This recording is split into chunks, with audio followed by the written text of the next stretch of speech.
If you're a Chinese emperor, like 2,000 years ago, one of your biggest problems in life is that if you give too much power to your ministers and generals, they might rebel against you, the will to power, and want to kill you and your family and establish their dynasty. And they found a solution, which is based on bioengineering. Now you can ask, bioengineering 2,000 years ago in China? Yes, it's called castration. Whoa. Castration is bioengineering. You take a man, you cut something off, you get a different kind of man that is perfectly fit for the purposes of the emperor. I didn't know they did that. Yeah, eunuchs. I knew eunuchs existed. I didn't know they were generals. You had eunuch generals and eunuch ministers because they pose much less of a threat. They can't establish their own dynasty. Wow. And you had, there are periods in Chinese history when most of the imperial administration was eunuchs. Do you have a dark view of humanity? Like, you want a government job? Yes, just give us your testicles and we'll give you a government job. And this was not just China. You see the same thing happening in the Byzantine Empire, in the Caliphate, in the Islamic Caliphate, because this was kind of bioengineering of 1,000 or 2,000 years ago, that, again, you need this special kind of human which has intelligence and discipline, but doesn't pose the threat of establishing their own dynasty. That's the solution. So, of course, this was very limited. But you had other, you have the Christians. They also have a problem with humans as they are. Because humans are not very good in obeying all the kind of dictates of Christianity. So they try to change humanity, but they fail. They don't have the ability to really intervene deep inside the human genome, the human brain. Like Christianity doesn't like sex very much. It has a negative view of sex. But what to do? I mean, you can't change the human sexual urge. They tried a lot of times. But even monks and nuns did not always keep their vows of chastity. You have popes who had children. So Christianity had a very big trouble, like overcoming this sexual urge of humans. And, you fast forward to the future, what would some fundamentalist religious regime, Christian or Muslim or whatever, do with genetic engineering?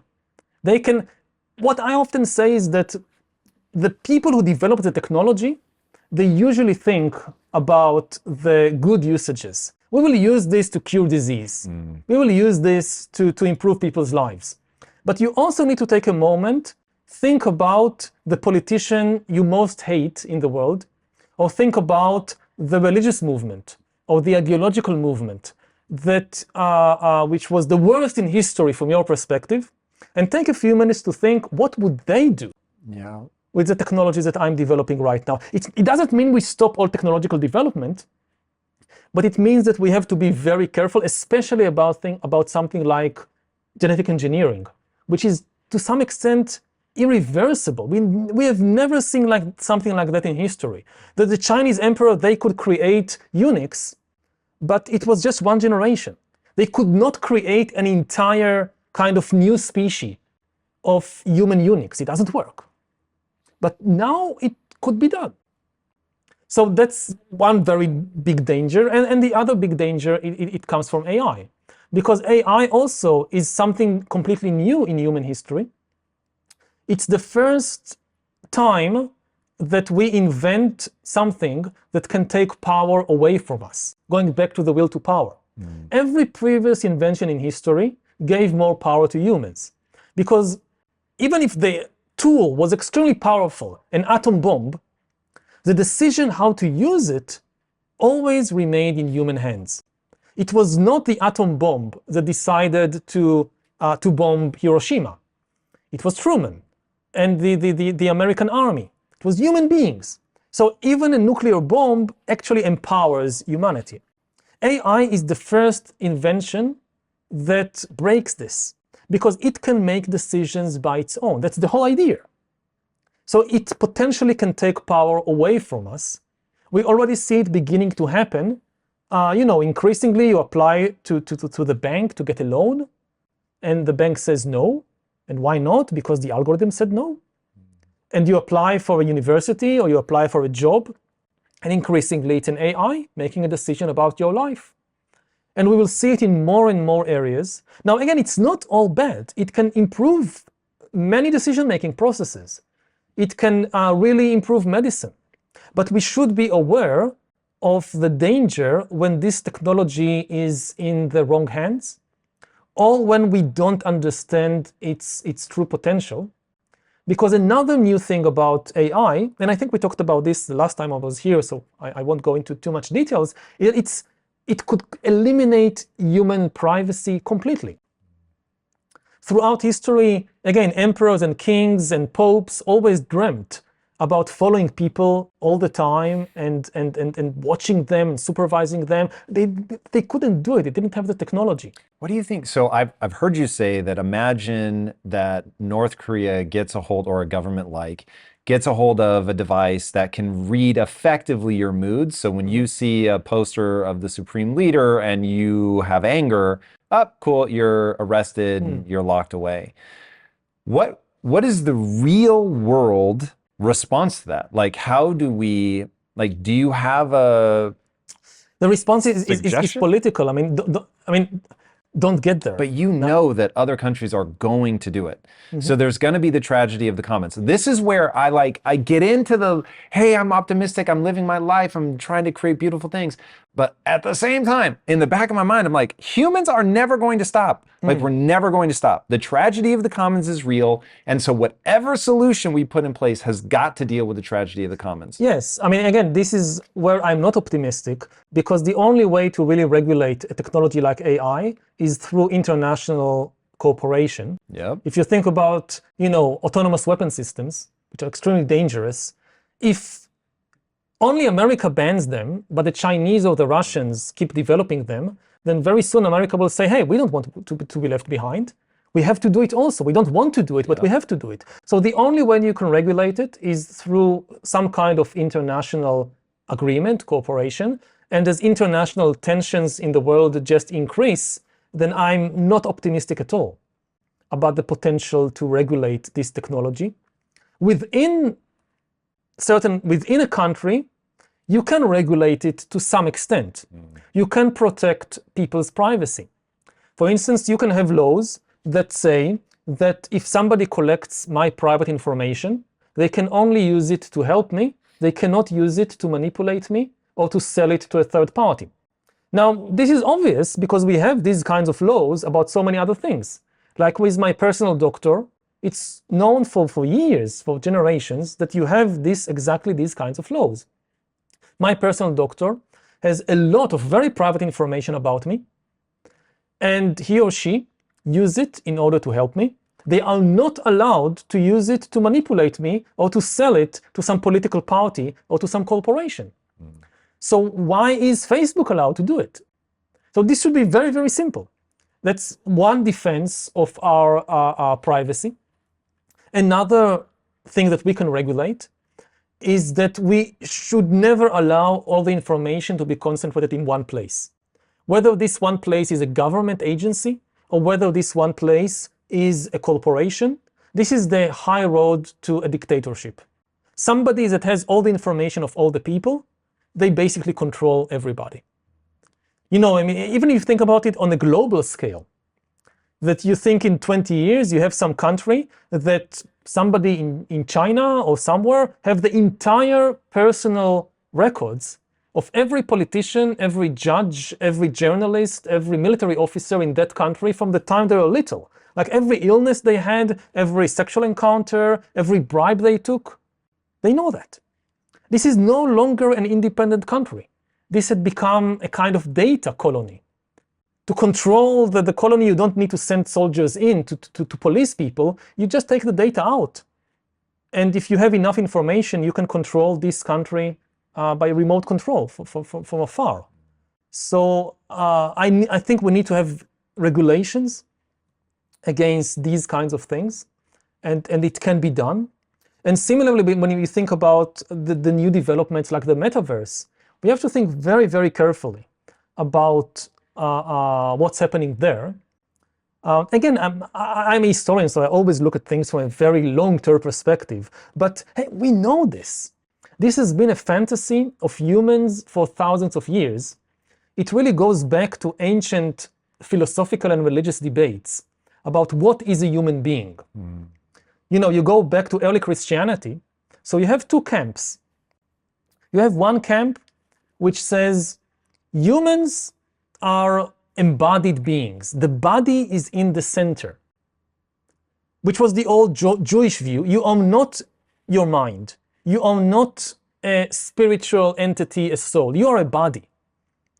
In the book of Genesis, God creates Adam and Eve from clay, and they don't exist before that. They exist only as bodies. In the New Testament, Jesus rises from the dead in the flesh. And when he preaches to people about the kingdom of God, he means a physical kingdom here on earth with physical bodies, with biological bodies. So this was one view, as humans are bodies, are biological entities. And then there was the other view, which was influenced by Greek philosophy and so forth, and which increasingly became dominant, which says, no, humans are not bodies. Humans are an immaterial soul or spirit trapped within a physical body. The body is bad, is evil, is corrupt, is dirty, is ugly. The soul is completely pure and spiritual. We're back to narratives. Which of those narratives do you believe? I'll get to that in a moment. I'll just complete my thought that what we see now in the metaverse is exactly this argument being replayed. That is, can we as humans just shift to the immaterial realm of the metaverse and leave our biological bodies behind? Or is it impossible or even dangerous to try and separate our kind of mental existence from our bodily and physical existence? I'll maybe give you a little bit of hope for some of the people working in the metaverse. So I am very grounded in biology. So the things that I'm interested in with that very much coexist. Now, will it be interesting for a entirely virtual species to inhabit? Maybe, that could be cool, but that doesn't help us. So even people thinking about uploading their consciousness, I've thought through that one a lot. It would be a copy of me, but it wouldn't be me. So all of the sadness of death and all that I would be hoping to avoid by doing that doesn't help. Maybe it kind of gives the same sense of having a kid, but it wouldn't by any means save me from having to deal with death. So, but the metaverse is still really interesting to me. Now, I'm a person, when I say I'm grounded in biology, I'm talking about understanding the microbiome and how wildly that influences my thoughts. And am I just a shell for microbes? Maybe. And so like, I take a very, very grounded approach to that. Now, having said that, so hopefully that gives you a little bit of optimism. Not everybody's trying to divorce from the body. It's, I but think if you spend most of the day, well, that I would caution against. All the important, increasingly your social life, your job is increasingly in the metaverse. The biology of the situation will make that a disaster. So exactly. I would highly, as somebody developing in the metaverse, I will highly caution people against that, because you have to feed your microbes. You have to love and bond, and there's so many things that we pick up on. Anyway, I totally see how it derails. But if people are talking about like, hey, you can't ignore the body, this is a very real thing, you have to pay attention to this, fun place to visit, you can't live there. Hopefully we can avoid some of the nonsense that comes along with like social media, where nobody even talked about, let's talk about how this becomes deranging. Because social media has been incredible in my life. I don't have an addictive personality, so that probably helps.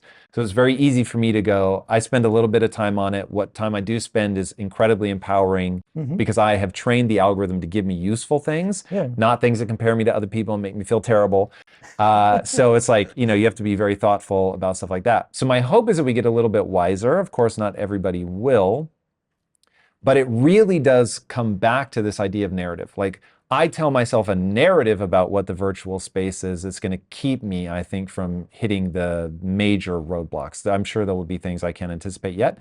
But the thing that I want to make sure that we touch on is, I am not religious, but I worry that the thing that you're talking about, where we have to be thoughtful about gene editing and we have to come together as a big cooperative, I don't know how that happens without without something filling the godlike hole in all of our brains, where we want some grand meaning, something that we can orbit around, but there that is brings no us together. there is no God hole in our brain. Interesting. I mean, people think. So you don't worry about God is dead at all. No. It doesn't faze you. I mean, we managed without him for many periods in history, and we've been doing quite well in recent generations without him.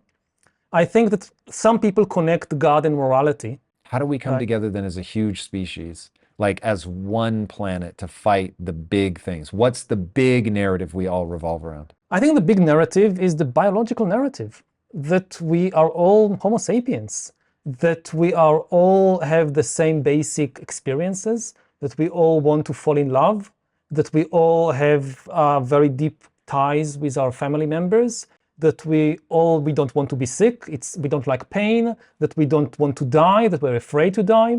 I mean, these are things that are common to all humans. You don't need God for them. And also, very important, you don't need God for morality.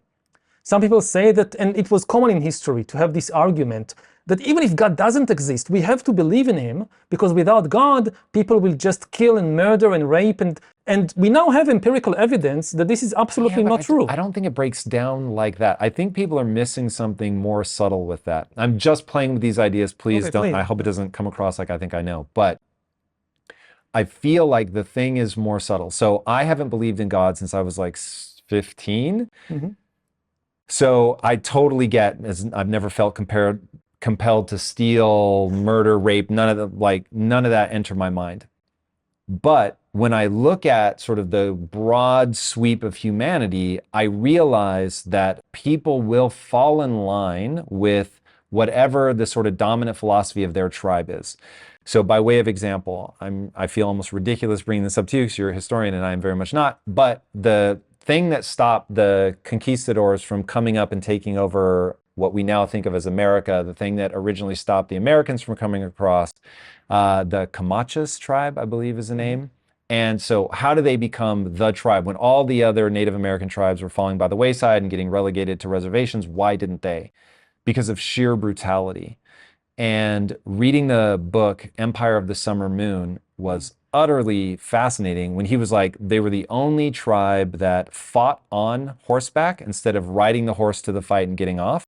And so they were able to just bring this level of viciousness that we've seen throughout history in all different kinds of tribes and peoples.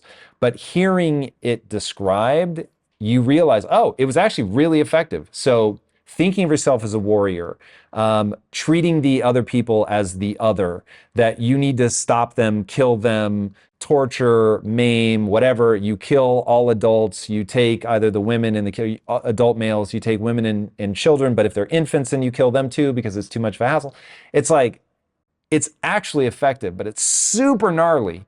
And so what is the thing that, given how many times we've seen that, whether it's the Nazis... God never stopped it. I mean, the conquistadors did the same thing and they believed in God. So God doesn't stop these kind of terrible things from happening. 1000% agree. So that's why I said God-shaped hole. I'm trying to figure out what that... Because it isn't God. I want to be very clear on my stance. I mean, we need morality. That's certainly true. So how do we make that like a thing that everyone's like, yeah? Because as you were describing...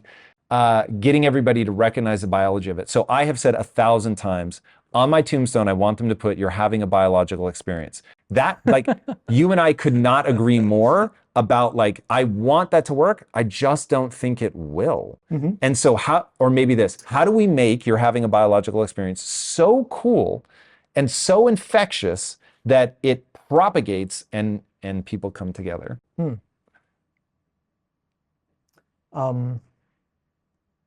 First of all, with regard to the example you gave, so yes, throughout history, viciousness was an effective way to build empires, but now with nuclear weapons, it's only a way to destroy all of us. So the same way that AI is a game changer, and the same way that genetic engineering is a game changer, nuclear weapons were also a game changer. That you can no longer conquer the world by force. The only thing you will achieve is the annihilation of everything. Just to be clear really fast on that, all I'm saying is that they became the tribe not by being genetically superior, by having a belief system that made them unstoppable. Yes. So, and this now becomes more and more dangerous to have this kind of belief system. We need, I mean, again, if you have a lot of people in the world, different groups with this kind of belief system, you end up with World War III. And with the type of weapons we now have, not just nuclear weapons, but also increasingly AI and robotics and so forth, this is the end of humanity. Unless the belief system that's powerful is one of beauty. I just don't know how to make beauty contagious in the way that the will to power is contagious. Mm-hmm. Well, I don't either, but one thing that makes me hopeful is that you don't see a kind of constant level of violence throughout history. You do see periods of peace and periods of war. We have just experienced, as I said earlier, some of the most peaceful decades in human history. So this makes me hopeful. And we need to find ways to connect people. I don't think God is a good way, because different people have different gods. And, you know, coming from Israel, both sides believe in God. But he tells them different things. And he tells the Jews that Jerusalem is yours, and he tells the Muslims Jerusalem is yours, and then they fight over it. And the tragedy is that it's a completely unnecessary conflict. You know, if it was some kind of objective necessity, like you have two people alone on an island, there is the last apple or the last piece of bread, whoever gets it survives, the other dies, then I say, okay, you know, this is a situation when conflict is maybe inevitable. But this is not the case in my country. There is enough food, there is enough territory between the Mediterranean and the Jordan River to feed and to house everybody. Humans usually don't really fight about objective biological things the same way that wolves or chimpanzees fight. They don't really fight about territory. They fight about fantasies in their minds. That both sides have a fantasy about Jerusalem, which is just incompatible with the story, with the mythology of the other side. And this is what they fight about the fantasy in their mind. I mean, going back to the metaverse in a way, when you go to Jerusalem, I teach there at the Hebrew University, so it's a place like with biological glasses of an ape, you see, it's just like every other place. You have trees, you have stones, you have buildings, it's the same like Los Angeles, like any other place. But then you put on a different set of glasses, you put on religious glasses, and you see angels, and you see divinity, and you see sacred stones and sacred trees, and everything is sacred. You know, a sacred place is a place plus a story about the place. And this is at the bottom of most conflicts in the world. Also, you look at, again, the Russian invasion of Ukraine. Is it about territory? Russia is the biggest country in the world. They need more territory? This is the thing they need, more territory? No. It's about the fantasies in the head. I think that the more we come back to the level of the body, of biology, the more common ground that we have. Throughout history, you got the opposite narrative. What's up, everybody? Tom Bilyeu here, and I am very excited to share some news with you that's going to help you be legendary. In honor of Mental Health Awareness Month this May, I'm teaming up with BetterHelp to bring you an exclusive video mini-series available only on Spotify. Every week in May, I'll be sitting down with some of the most inspiring, insightful people in the world of mental health and personal development. We're talking about people like Mo Gadot and Emily Morse, who will share their wisdom and strategies for overcoming challenges, building resilience, and tapping into your full potential. Each video will be packed with practical advice, powerful insights, and actionable steps you can take to transform your mindset and take back control of your life. So, if you're ready to take your mind and body to the next level, tune into this all-new mini-series exclusively on Spotify, sponsored by BetterHelp. Check out betterhelp.com/impacttheory to get 10% off your first month. You got a narrative, again, from religions like Christianity, that the body is the source of all the bad things in life. And the mind, this is a kind of the more spiritual, more beautiful, better part. And most of the time, it's the opposite. That on the level of the body, we can relate to every other human being in the world. because biologically we are the same. What creates this huge distance between us is the fantasies that the mind imagines and produces. So I think that, again, if I have hope for humanity in the 21st century, is actually getting a little away from thinking too much from the mind and grounding ourselves a little more in our body. Some of the things that are happening technologically become a little bit dangerous because you can hack a human. And if you could explain what you mean by hacking a human, and then how do we end up hacking ourselves in a positive way?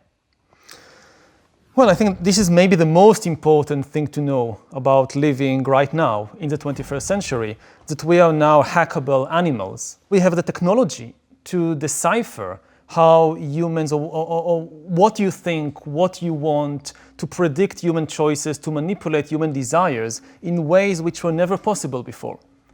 Basically, to hack a human being, you need two things. You need a lot of data, especially biometric data. Not just about where you go and what you buy, but what is happening inside your body and inside your brain. And secondly, you need a lot of computing power to make sense of all that data. Now, previously in history, this was never possible. Nobody had enough data and enough computing power to hack human beings. Even if the KGB or the Gestapo followed you around 24 hours a day, eavesdropping on every conversation you had, watching everybody you meet, still they did not have the biological knowledge to really understand what's happening inside you, and they certainly didn't have the computing power necessary to make sense even of the data they were able to collect. So the KGB could not really understand you, could not really predict all your choices or manipulate all your desires and so forth. But now it's changing. What the KGB couldn't do, corporations and governments today are beginning to be able to do. And this is because of the merger of the revolution in biotech. We are getting better in understanding what's happening inside us, in the body, in the brain. And at the same time, the revolution in infotech, which gives us the computing power necessary. When you put the two together, when infotech merges with biotech, what you get is the ability to create algorithms that understand me better than I understand myself. And then these algorithms can not just predict my choices, but also manipulate my desires and basically sell me anything, whether it's a product or a politician. And so that's what you're calling hacking, that you're hitting me with the right emotional message at exactly the right time based on my biometric data? Mm-hmm. Yeah, this is one of the things you can do. Again, you can predict, you can manipulate, you can eventually also re-engineer or replace. If you really hack a system, you really understand how it functions, then usually you can also re-engineer it, or you can completely replace it. And again, one of the dangers that we are facing today in the 21st century is that computers and AI would be able to replace humans in more and more tasks and maybe push millions of humans out of the job market as a result. All right, so I fully understand the dangers, and we will talk about some of what we were talking about off camera, which is we've got this whole story called Neon Future where we're exploring that notion of what happens to what you've called the useless class when they're pushed out of the job market, and what does that do economically. But just staying with the notion of the hackability for a second. So it's funny, as you were describing it, and I know you bring this sense of like, there's some like real significant problems we need to take a very serious look at. And I get almost giddy with excitement because I have potentially delusional levels of optimism. I'm very open to that. No, I agree. I mean, the thing about this ability to hack humans is that it has also potentially tremendous positive consequences. And this is why it's so tempting. If it was only bad, then it would have been like an easy deal to say, okay, we don't want that, and let's stop researching or going in that direction. But it is extremely tempting because it can provide us, for example, with the best healthcare in history, something which goes far beyond anything we have seen so far. This can mean that maybe in 30 years, the poorest person on the planet can get a better healthcare from her or his smartphone than the richest person today gets from the best hospitals and the best doctors. The kind of things you can just know about what's happening in your body is nothing like we've seen so far. Yeah, no, that's really extraordinary. And if you had to take the positive look and say, okay, we have this ability, let's just say it's already there, we've got all this biometric data, it's kicking off, how would you encourage people to leverage that to empower themselves? And I'll use an example that I found profoundly interesting from your book. So you said that growing up that it was unclear to you that you were gay, but that now Stanford has developed an algorithm that essentially can look at 3 or 4 photos of somebody's face and predict with 91% accuracy whether or not they're gay, which seems impossible. But if that's true, the level of data that we could give ourselves about our deepest, most hardwired desires, there would be a level of clarity there that seems useful. How would you encourage people to use that? Well, it's a very good example. I mean, the Stanford algorithm, actually, there is a lot of problems with that research, and let's put it aside. But first key message from that is how little people actually know about themselves.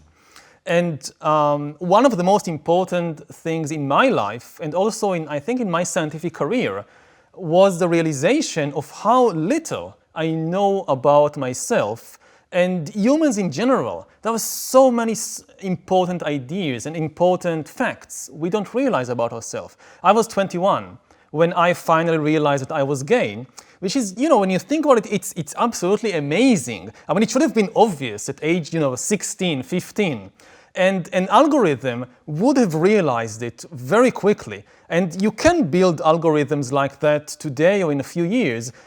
You just need to follow your eye movements. Like you go on the beach, or you look at the computer screen and you see an attractive guy and an attractive girl, and just follow the focus of the eyes. Where do the eyes go and whom do they focus on? It should be very easy. And such an algorithm could have told when I was 15 that I was gay. And the implications are really mind-boggling when an algorithm knows such an important thing about you before you know it about yourself. Now, it can go in all kinds of directions. It really depends on where you live and what you do with it. In some countries, you can be in trouble now with the police and the government. You might be sent to some re-education facility. In some countries, like with surveillance capitalism, so maybe I don't know about myself that I'm gay, but Coca-Cola knows that I'm gay because they have these algorithms. And they want to know that because they need to know which commercials to show me. Let's say Coca-Cola knows that I'm gay, and I even know it about myself, that they know it, and Pepsi doesn't. Coca-Cola will show me a commercial with a shirtless guy drinking Coca-Cola, but Pepsi will make the mistake of showing a girl in a bikini. And next day, without my realizing why, when I go to the supermarket, when I go to the restaurant, I will order Coca-Cola, not Pepsi. I don't know why, but they know. So they might not even share this kind of information with me. Now, if the algorithm does share the information with me, again, it a lot depends on context. One scenario is that you're 15 years old, you go to a birthday party of somebody from your class, and somebody just heard that there is this cool new algorithm which tells you your sexual orientation. And everybody agrees it will be a lot of fun to just have this game that everybody takes turn with the algorithm and everybody else looking and seeing the results. Would you like to discover about yourself in such a scenario? This can be quite a shocking experience. Okay, but even if it's done in complete privacy, it's a very deep philosophical question. What does it mean to discover something like that about yourself from an algorithm? What does it mean about human life, about human identity? We have very little experience with these kinds of things. From very ancient times, all the philosophers and saints and sages tell people to get to know yourself better. It's one of the, maybe the most important thing in life is to get to know yourself better. But for all of history, this was a process of self-exploration, which you did through things like meditation and maybe sports and maybe art and contemplation and all these things. What does it mean when the process of self-exploration is being outsourced to a big data algorithm? Again, the philosophical implications are quite mind-boggling. It's interesting. So let's talk about that. So the implications, you're outsourcing the self-discovery process. To me, that sounds so profoundly useful because all day the people that write into me, they're asking basically one essential question. How do I find the thing that I love? Because I tell people, you need to develop a passion in your life. I don't think you find it. I think you develop it. But they need to start from an area of real interest. It needs to be actually something that at a hardwiring level, they get that response. So their next question is like, how, right? How do I get into that? How do I discover the thing that triggers me like that? And if I discover it, then how do I develop it into a passion? If you had an algorithm, something that were able to use the more manipulative techniques that you were talking about that Coca-Cola is doing or whatever, but give it to you in a way that can move you in a desired direction. So I'll give you a specific example that you give in the book.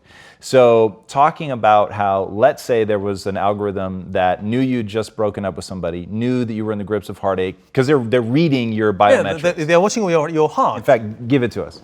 That example that you put. So the biometrics, they're reading you, it's the song, it knows what songs to pick. Yeah, I mean, something as simple as choosing music. So you were just dumped by your boyfriend or girlfriend, and the algorithm that controls the music that you listen to chooses the songs that are the best fit for your current mental state.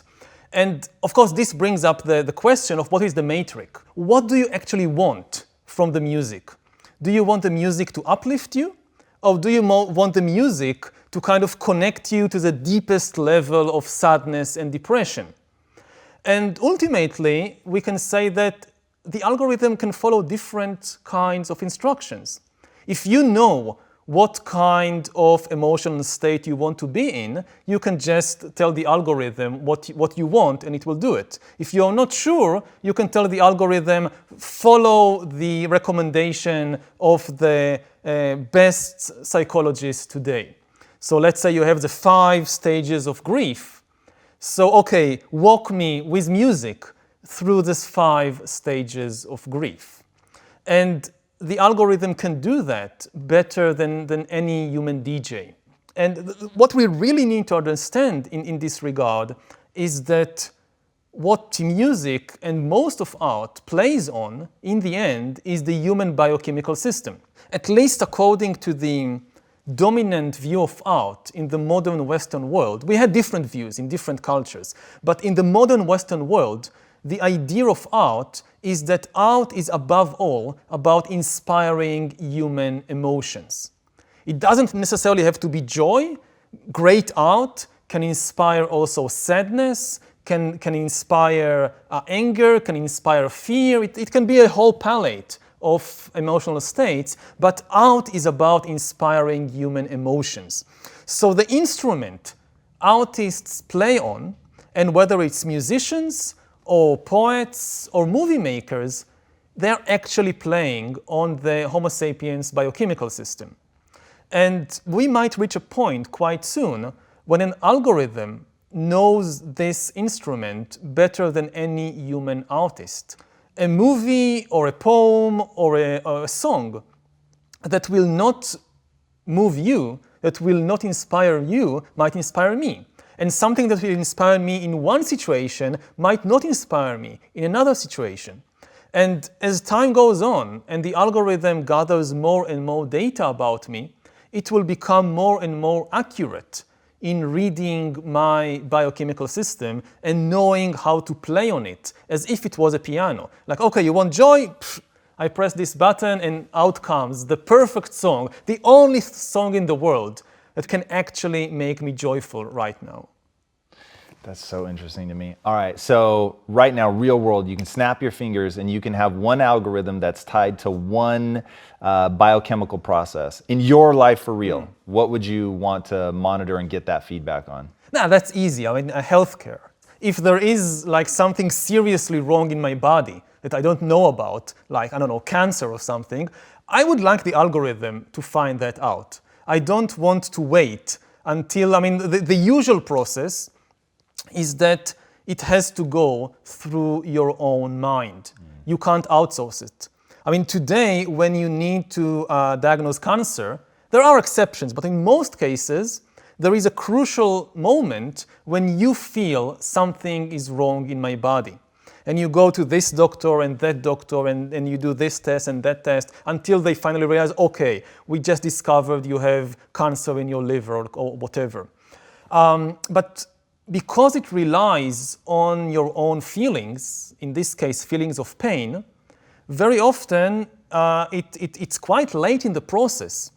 By the time you start feeling pain, usually the cancer has spread. And maybe it's not too late, but it's going to be expensive and painful and problematic to treat it. But if we can, outsource this, don't go through the mind, through my feelings. I want an algorithm that with biometric sensors is monitoring my health 24 hours a day without my being aware of it. It can potentially discover this liver cancer, but it is just just a few cells are beginning to split and to spread. And it's so easy and cheap and painless to take care of it now, instead of 2 years later, when it's already spread and it's a big problem. So this is something that I think almost everybody would sign on to. And this is the big temptation, because it comes with the with a long tail of dangers. I mean, this algorithm, the healthcare system knows almost everything about you. So one of the biggest battles in the 21st century is likely to be between privacy and health. And I guess that health is going to win.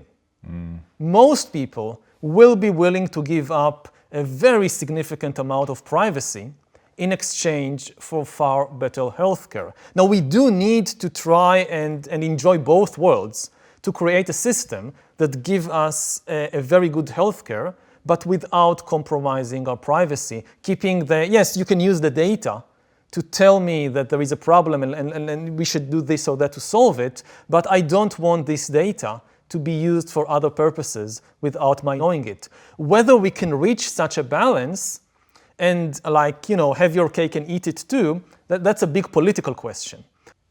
I have a hypothesis. I know you don't believe that history repeats, but that humans do have a biology. We have a nature. Humans are like something.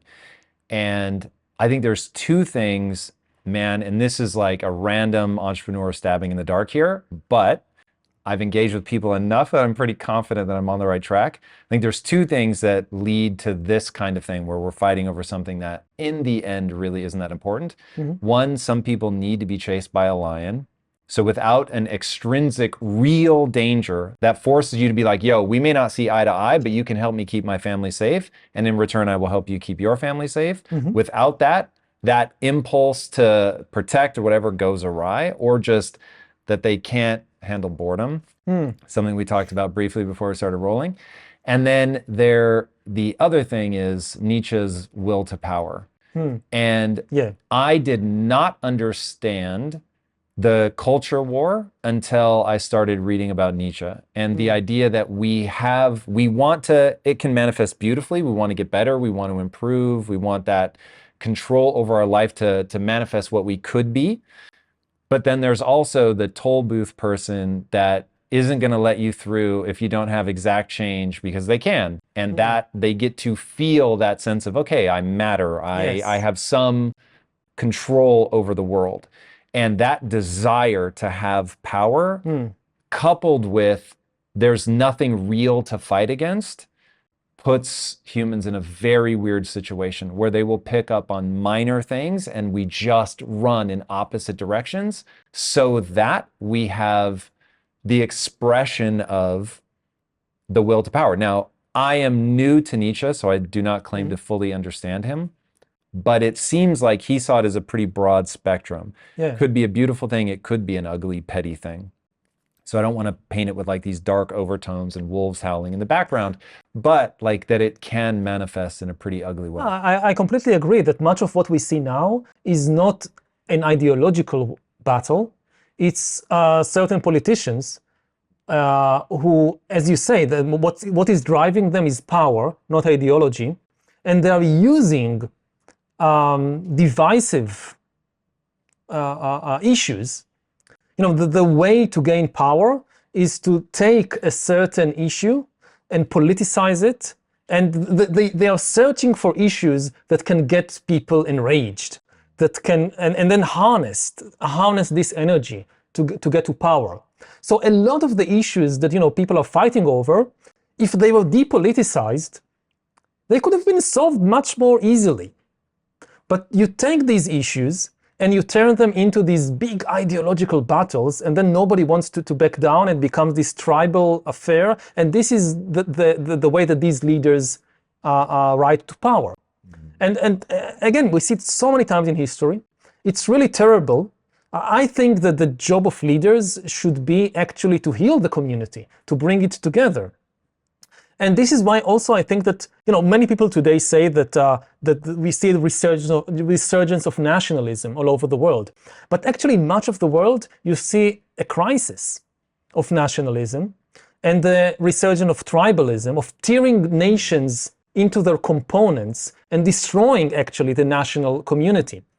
Like I said before, nationalism, when it is understood correctly, it's a force for good in the world. The basic kind of message of nationalism is the ability to care about people you don't know, which is amazing. You know, from a biological perspective, we are kind of programmed to care about a very small number of people that we know personally, our family, our friends, and to prefer them over everybody else. And the big task of nationalism is to come and say to us, no, there is a much larger community of people that you need to care about. So for instance, you take money away from your family and you give it to build a healthcare system, these are taxes, so that strange people that you never met in your life on the other side of the country, you'll never meet them, but because you're a good patriot and you care about them, you pay your taxes honestly so that they get some basic healthcare or education or a sewage system. And similarly, like you now, I don't know, you're a mayor or you're a prime minister or something, and you need to appoint somebody for a job, and you have two options. You have your cousin, which is not qualified at all, but he's your cousin, man. And you have like a very qualified person who is a stranger. Millions of years of evolution are screaming in your ear, are you an idiot? Give it to your cousin. But patriotism tells you no. You should give the job to the qualified person because they would do a better job for the community. And that's the good side of nationalism. And what we see now in many parts of the world is politicians who describe themselves as nationalists, but they are actually not trying to create harmony in the national community. They don't strengthen the national community. They tear it apart. They deliberately look for any crack, for any wound in kind of the national body. Hey, here, there's a problem. This is something that people don't agree on. And instead of trying to heal it, they kind of poke their finger into it and try to enlarge it as much as possible, to inflame it, because this is their ticket to power. And in this way, they destroy the national community and turn the nation into warring tribes. And then they place themselves at the head of one tribe and tell people, you have to follow me, otherwise the other tribe will destroy you. And you're completely right. This is simply the will to power. It works. We see, unfortunately, in many parts of the world, we see that it is working. Not just in the US. I mean, there are elections this week in Brazil. There are elections next week in my country, in Israel. It's exactly the same. Instead of leaders who are trying to heal the national community. You see leaders that try to destroy it and get power by kind of leading just one tribe. Yeah, this is why, like, I'm a super optimistic guy. As I was saying before we started rolling, like, when it comes to AI, the metaverse, all that stuff, you're going to have to slap me back to reality because I'm so optimistic. But on this, I am pessimistic only because when I look at the human animal and the way that we're wired and what biology tells us to do, I don't see, it feels like a positive feedback loop that has been magnified 1,000-fold by social media. And so now information is coming at us so fast, it's memeified, so it becomes very easy to digest. I have a level of confusion because so much is coming at me. If I feel insecure, nothing, from a biology perspective, nothing is more intoxicating than the certainty of righteous indignation. So the reason that somebody can acquire power by poking at something is they're telling me exactly how to feel about something very concrete. And so it's like, you should hate those people because they have guns. You should hate those people because they believe in abortion. You should hate those people because on and on and on. And so now in all of my confusion, I have absolute certainty, and through a weird quirk of evolution, that calms my mind and distracts me from all the like internal emotional turmoil that I was having. And it's like the only way that I see that running its course, so that it's like labor. Once a woman goes into labor, there is no stopping it. She's either going to die or she's going to give birth to a child. Those are your two options. There's nothing in between. Because you're in that positive feedback loop. I feel like, and Lord knows I want you to tell me that we're not, but I feel like we're in a positive feedback loop right now of people racing away from each other. And the only way that they will come back to the middle is through enough suffering. And every war proves that after a while, you just don't want to fight anymore. And you've seen too many people die, and it's like, oh my God, this is so horrible. Now I'm willing to compromise. Now I'm willing to come back to the table. And if you see a way out of this, because I am a big believer in Nelson Mandela. When I read Long Walk to Freedom, that changed me at some deep fundamental level, where he was like, hey, they imprisoned me for 27 years. And what's my answer when I come back out? To find what I've heard you refer to as a middle way. So way number one is to remain oppressed. Clearly, he wasn't prepared to do that. Way number two is to become the oppressor. And he was like, you give up your humanity when you become the oppressor. So he's like, you might be in power, but you give something up that's not worth giving up. The third way, the way in the middle, is to heal people, to bring them back together. And so I'm like, if he can do that, like, none of us have an excuse. But I don't think that we can. I think he was such a freakishly rare human. I just don't know who we turn to. Well, I'm less optimistic about the metaverse and all that, and we'll discuss this in a minute. But I'm more optimistic. We can trade optimisms. Yeah, I'm the opposite. I'm more optimistic about, I mean, not like terribly optimistic, but a little more optimistic. All right, let's hear it. About our chances, kind of politically and so forth. I mean, first of all, I look at the long-term process of history. We started tens of thousands of years ago, hundreds of thousands of years ago, as isolated bands. I mean, 100,000 years ago, you have humans living in small hunter-gatherer bands of a few dozen individuals. And over history, you see that the direction is very, very clear. Humans find ways to trust more and more strangers, to come together into larger and larger groups, even though kind of evolutionarily, it makes no sense. I mean, we are programmed to trust just a very, very small number of individuals that we know personally. And yet, we have nations, we have countries of hundreds of millions of people.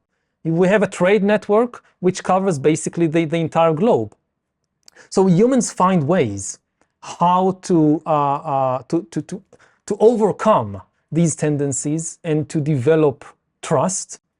And when you look specifically even at the issue of violence and war, the last few decades have been the most peaceful era in human history.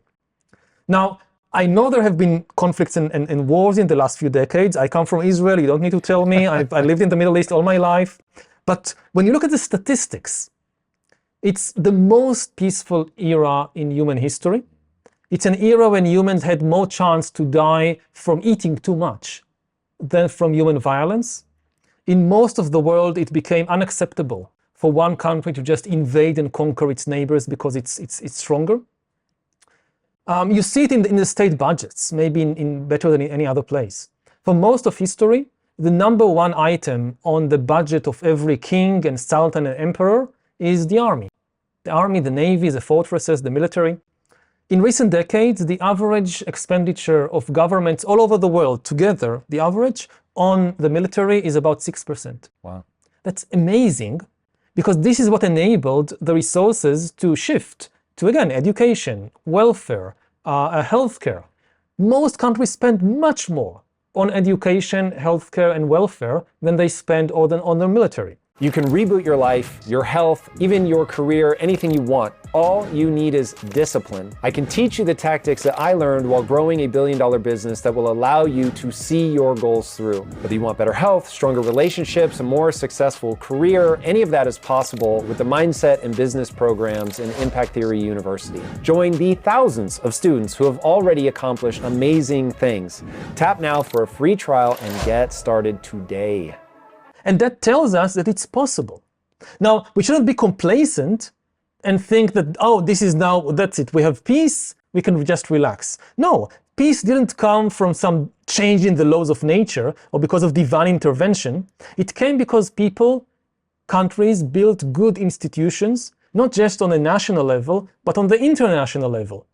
Since 1945, countries have built a rule-based international system, which had many problems, but still managed to provide more peace than in any previous era. This is now in question. The Russian invasion of Ukraine and other developments are so frightening because they endanger the biggest achievement of humanity, this era of relative peace. You know, if Putin is allowed to get away with what he's trying to do in Ukraine, then you will see defense budgets all over the world skyrocket. Already now, lots of countries, Germany, Japan, countries in Europe are doubling, tripling their defense budgets. It's basically like, you know, you had the biggest taboo in the international system was you cannot invade another country and conquer it just because you're stronger. And he is now breaking this taboo, and everybody around the world is watching to see what will happen. It's like in a school, when you have a bully who picks on a smaller kid and starts beating him, and all the kids are watching what will happen. If the bully gets away with it, if nobody intervenes, then it's clear to everybody that's it. The laws of the school, the norms of the school have changed. Now everybody knows this can happen. If on the other hand, people intervene, the bully is stopped, you give support to the victim, then the norm actually gets strengthened. People realize, hey, you can't do that. And this is now what is happening. Dictators and regimes all over the world are watching to see what will happen in Ukraine. So far, Putin is not getting away with it. There's been massive support for Ukraine from the West. The Ukrainians themselves are fighting more bravely and efficiently than anybody could have imagined. And this also goes back to kind of where my optimism about what's happening inside nations come from. You look at Ukraine. Ukraine is a very new country, just 30 years since it gained its independence from the Soviet Union. It's made of different ethnic groups. You have people speaking Russian, people speaking Ukrainian, you have Jews, and so forth.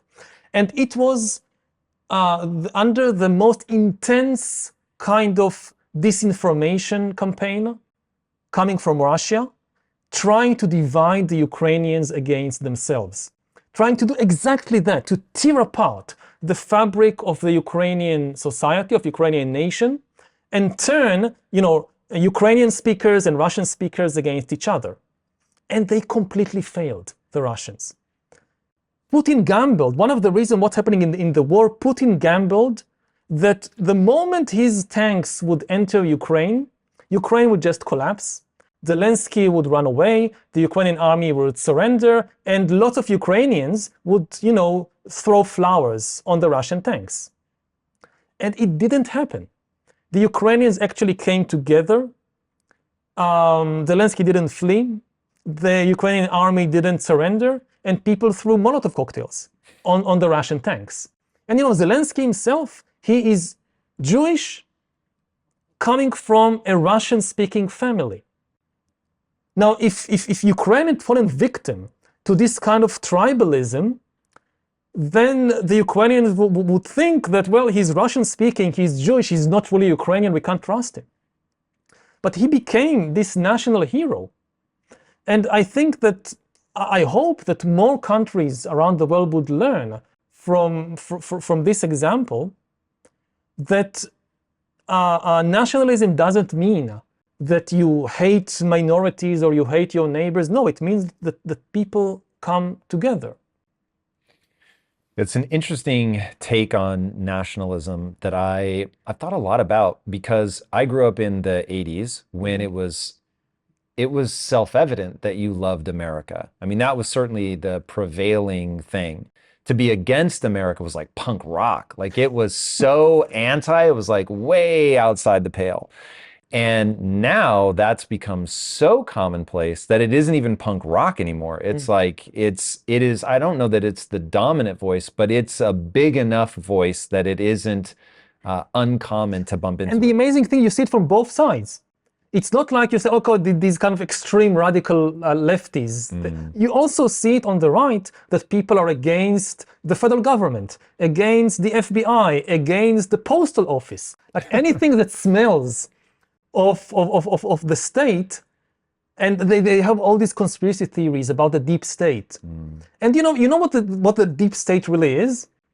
The deep state is the sewage system. Somebody built this system under our houses and streets and towns, and it's a good system. You go to the toilet, you flush down what you've done, and it's gone somewhere, and it's being taken care of. If there was no sewage system, we would die of cholera. Because somebody needs to take care to separate, say, the drinking water from the sewage system, that you don't get germs in your drinking water. And who is this somebody? This is the job of the government. This is the job of the state. And that's the deep state. And when you see that people are kind of turning even against that, and again, it's coming from both sides, this is so unfortunate that humanity has managed on many levels to reach this, amazing achievements, whether it's the most peaceful era in history, whether it's building sewage systems so that we don't get cholera epidemics, and then people take it for granted, and then people just neglect it. That, it's like living in a house that everybody inhabits, but nobody wants to repair. And eventually it falls down. And like you said, then people realize what they missed. Like when you have a war and you see people dying and suffering around you, then you look back and you say, actually, we had it so good before. How do we get back there? And hopefully we realize in time what we can lose, and we don't get into the war in the first place. And it feels to me as a historian that we are kind of at the edge of the precipice. Like we've climbed up. We've been so far below in the jungle, in kind of this conflict for survival with violence and disease and poverty. And we've climbed up to the top, or to a very high place, but we are still at the edge of the precipice. We can fall down all the way down very, very quickly, within just a few years. And people don't really realize it.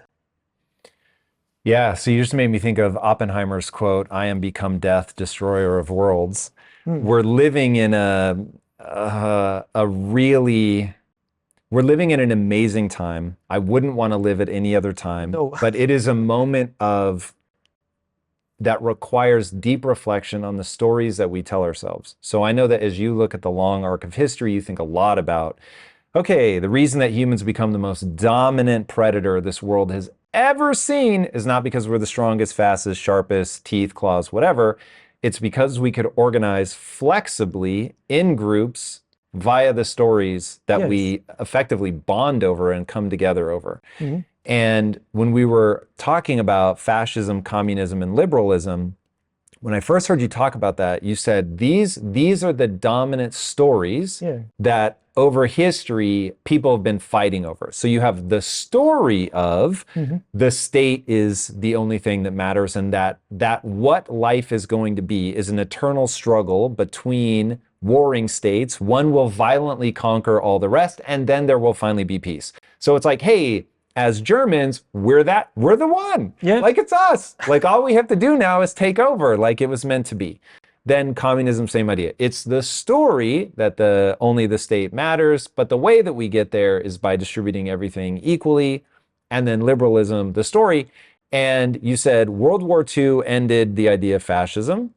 The Cold War ended the idea of communism. Liberalism actually worked, but it's still tearing itself apart. And so then the question becomes why? Okay, so now if we're on this precipice and it's this incredibly important moment where we've got the potential for gene editing, which you've said could destroy all of humanity. We've got the potential for AI, or AI is here, man. Anybody that doesn't recognize like how, like now that we're using it in our own business on both the traditional content side, so what we're doing now will be tremendously influenced by our ability to find our audience using AI. And then on the other side, so we're building in the metaverse. So who's designing those shirts? It's largely humans, but now they're being augmented with AI. You can literally type something and it will give you a design. It's insane. That's today. So it becomes a question of what story are you telling yourselves? Now, I think the thing, because you and I agree on a lot, but if I had to guess on the thing that maybe makes me slightly more pessimistic than you is I believe ultimately the collective is a reflection only of the individual. And I do think that even if you want collective change, it has to spring forth from the individual. Now we get into the deep complexities of what that looks like. So when you have somebody like a Nelson Mandela who can actually, as an individual, sway the collective, okay, that's very special. And so there's clearly a relationship. It's not an individual in isolation. We're not whatever 7.4 billion individuals in isolation. It's very much the way that I say it is we are both the shout and the echo. So you are what you do, and you are the reflection that comes back from other people about how they feel about what you do. And you can never disentangle those. So I don't think the human mind is designed to disentangle those two things. They are effectively one and the same. But the thing that gets in there, the way that we're able to take all of these variables and make sense out of it is through a narrative, which then deeply simplifies this incredibly complex world. And so the thing that I cling to as hope on this precipice is that people take the responsibility to tell themselves a narrative that brings people back together. That's the only path I see forward. And so my thing is, as somebody with a platform, I think a lot about go ahead.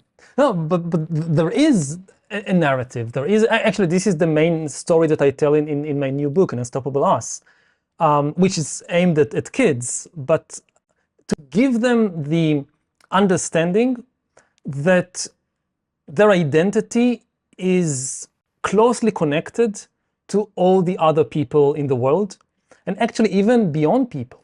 To other animals, because if you want to understand who you are, so you get these kind of national stories, which are important, but they are so limited, because nations have been around for just something like 5,000 years. The oldest nations in the world, like Egypt, they go back 5,000 years. Most nations go back just a couple of hundred years. And each of us is made of bits and pieces that came from all over the world from the whole of history. It starts with the food that we eat, that if I like to eat chocolate, and chocolate was discovered by the Olmecs in Central America, something like 4,000 years ago. So this is a bit of Olmec in me, that I like chocolate, and I like my chocolate sweet. And sugar was domesticated in New Guinea, something like 8,000 years ago. Whoa. So I have a bit of New Guinea in me that I like sugar. And going much, much deeper, like our most basic emotions, You know, as a kid, I sometimes would wake up in the middle of the night, afraid that there is a monster under the bed. And I would call my mom, Mom, there is a monster. And where is this coming from? This is not Jewish culture. This is not Israeli invention. This is coming from millions of years of evolution. It's actually a historical memory. Tens of thousands of years ago, when we lived in the wild, there were actually monsters that came in the night to eat children, lions and cheetahs and so forth. And if you continue to sleep, the lion eats you. If you wake up and call your mom, you could be saved. And again, calling your mom, where is this coming from? Moms are not a Jewish invention or an American invention. Again, all mammals and all birds have a very close connection between mother and offspring. I mean, this is the very definition of being a mammal. You know, mammals means that, you know, you have, I don't know, you have turtles. So the mother turtle, she would just climb at night from the ocean, dig a hole, lay eggs, cover it, go back to the ocean. That's it. Right. My job is done. Best of luck. Best of luck to you. Now, as a mammal, all mammals eat their mother. Like you're born. It's a crazy way to say it, but yeah, it's true. She not only carried you in her womb, after you're born, she actually feeds you from her body. And if something happens in the connection between mother and child, you don't survive. And this is so basic in who we are. And you know, as a Jewish kid, you should know that it's the same with Muslim kids. And it's the same with Russian and Ukrainian kids. And it's the same with American and Mexican kids. So this is something very, very deep in us that connects all of us. And I think this is a basis for a narrative for the 21st century, because we now face also collective challenges that threaten the existence, the humanity of all of us. And then it's not just nuclear war and climate change, it's also what you mentioned. I see new technologies like genetic engineering, and to some extent also AI, as existential dangers to all of us that we should unite to face. Is genetic engineering the one that freaks you out the most? It depends, because it develops much more slowly than AI. So in terms of like what it can do, then genetic engineering is probably the most frightening. Germline only, or do you not want people even messing with their own? At this stage, we just don't understand our body and our brain and our mind well enough to start messing with it. You know, basically, if you give corporations and armies and governments the technology to start changing the human body, so they will start changing, kind of developing, upgrading the human qualities that they need. Yep. They want discipline. They want intelligence. Like armies want disciplined and intelligent soldiers. So they will try to mess with our genes, with our body, to make us more disciplined and more intelligent. Now, other things like compassion or like spirituality, they don't want that. You know, Putin needs disciplined and intelligent soldiers to fight his war. He doesn't want compassionate soldiers or spiritual soldiers. So even without trying to eliminate these qualities, just by focusing on what they want, we might get kind of highly intelligent and highly disciplined humans who lack compassion and lack any spiritual depth. And the terrible thing about that is that it will not be a temporary change. It could go on for generations. If you look back in history, so figures like Hitler, like Stalin, they also try to re-engineer humans, but it had a time limit. Like with education and with mass political control, they could for a few years change the characteristics of entire populations, like brainwash them with Nazi ideology or communist ideology. But eventually when they fell, you get back to ground zero. Right. You get back to this body, to this brain. They didn't manage to change it. So over time, we can start again. But once you give these kinds of regimes the ability to actually change the human body, like permanently, maybe even germline, then their legacy can last indefinitely. They can create a new human species.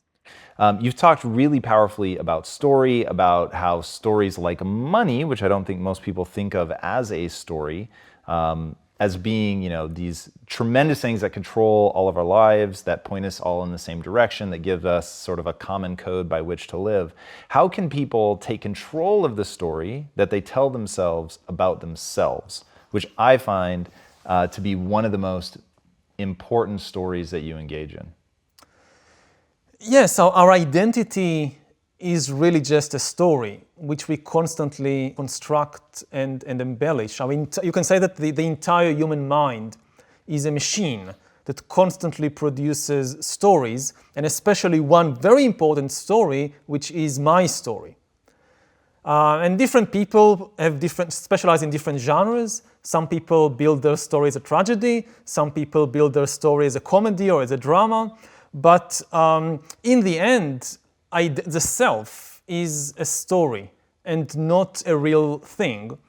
And on the one hand, with all the new technologies, you get better and better abilities to construct yourself. But already today, a lot of the work which previously was done in the brain and in the mind of constructing my identity, my story, has been outsourced to things like Facebook. That you build your Facebook account, and this is actually outsourcing it from the brain, and you are busy maybe for hours every day just building a story and becoming extremely attached to it and publicizing it to everybody. And you tend to make this fundamental mistake. You think this is really me. And why is that a mistake? I'm actually really curious. First of all, if you take something like the profile that people create about themselves in Facebook or in Instagram, it should be obvious. It doesn't really reflect your actual existence, your actual reality, both inner reality and outer reality. Like the percentage of time you smile in your Instagram account is much bigger than the percentage of time you smile in real life. And you go on some vacation, and you post the images from the vacation. So usually you're smiling in your swimming suit on the beach with your girlfriend and boyfriend holding this cocktail, and everything looks perfect and everybody's so envious.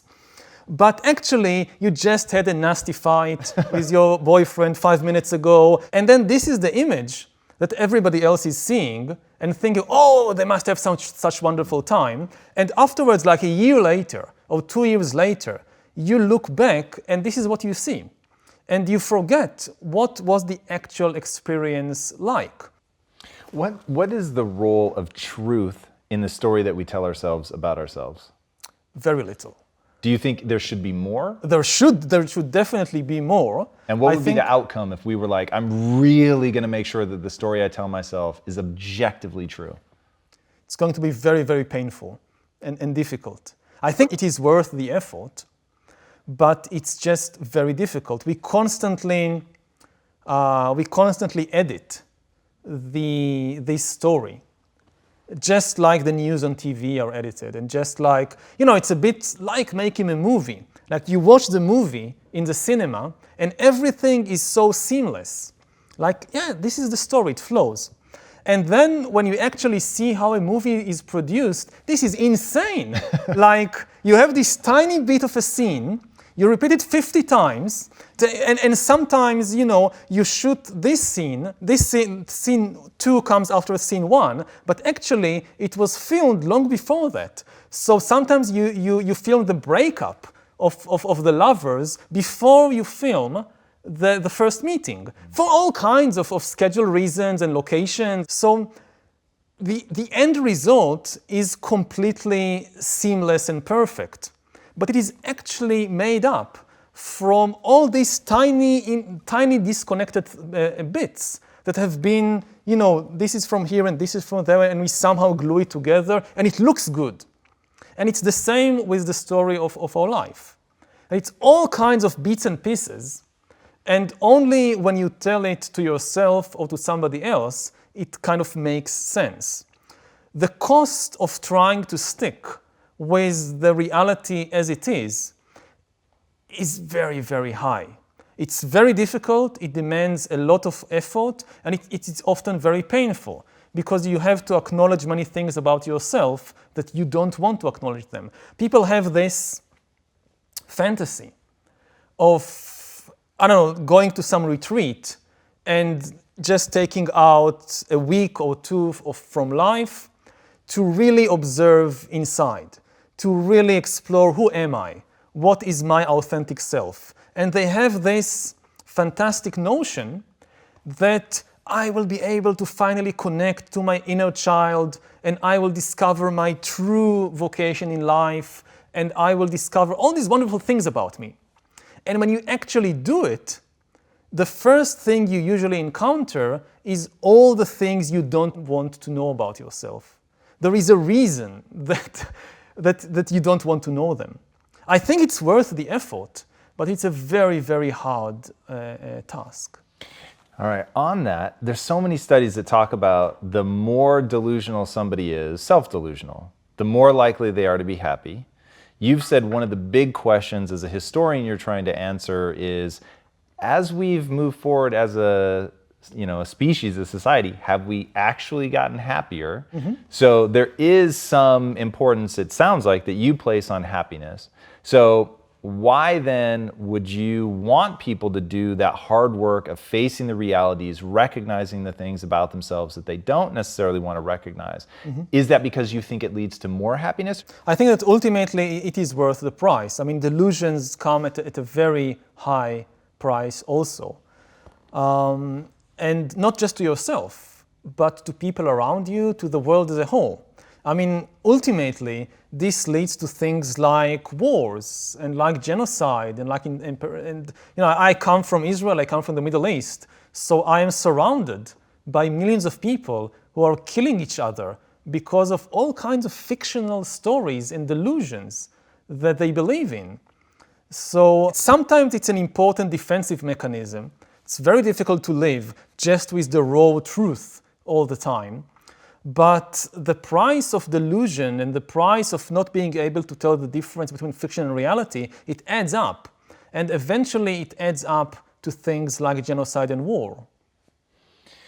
That sounds like a pretty extraordinary price to pay. Yeah, I will agree with you there. In 21 lessons is, what do we do when we're faced with being put out of work, that we are one of the useless class and we have to do this reinvention at a career level? You're living longer, your career life is 50, 60, 70, 80 years, whatever that looks like, in a time where every 7 to 10 years, it's a completely new world.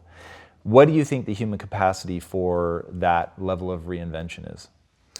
Well, that's a very important question. It has little to do with immortality, because even without immortality, we are heading in that direction. Even if the lifespan remains as it is, 80 years, every 10 years, you have another big shock. I mean, one of the things many people don't realize about the AI revolution and the automation revolution, they imagine it as some kind of one-time event. We have the big AI revolution in 2025. You have all these truck drivers and taxi drivers and doctors and whatever losing their jobs. You have a few difficult years of adjustment, and then eventually you have the brave new world of AI with a new equilibrium. And this is an extremely unlikely scenario, because we are nowhere near the maximum potential of AI. The speed in which it develops is only likely to accelerate. So what we are really going to face is a cascade of ever bigger revolutions in the job market and in many other areas of life, relationships, politics, and so forth. So you have a big disruption in 2025, you have an even bigger disruption in 2035, an even bigger one in 2045, and so forth. And if you look, say, at the job market, so okay, you were a truck driver and they no longer need you, but there is new demand for yoga teachers. So you somehow reinvent yourself at age 40. I'm no longer a truck driver, now I'm a yoga teacher. It's very difficult, you somehow do it. 10 years later, no need of yoga teachers, thank you very much. We now have these amazing applications connected with biometric sensors to your body. They know exactly what you're doing with every tiny muscle. As you do this posture or that posture, no human yoga teacher can compete with that. You're out of job. You have to reinvent yourself again as a designer of virtual world games. And you do it somehow. But 10 years later, you have to do it again because this too has now been automated. And even if you get support from the government and there is all these education for adult system, the really big question is, again, it's psychological. Do we as human beings have the mental stability and the emotional intelligence necessary to reinvent ourselves repeatedly? And, when you're 20, what you're doing is basically to reinvent yourself or to invent yourself for the first time. And it is very difficult.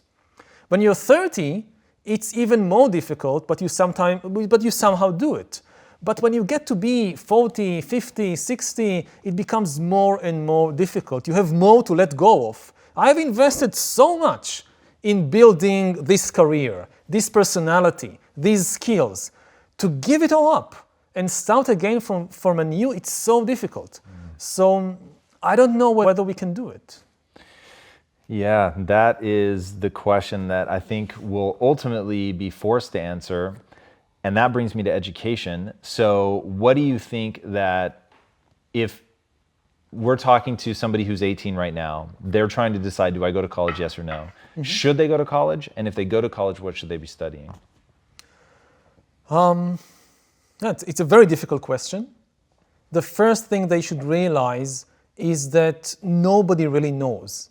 Nobody really knows how the job market would look like in 2040. Sure. So they should be suspicious of all these kinds of advices by people who pretend that they know what the job market would need in 20 years. The best investment, I would say, is in emotional intelligence and in mental balance and these kinds of skills of how to keep changing throughout your life, how to keep learning throughout your life. Now, how do you learn that? That's very, very difficult.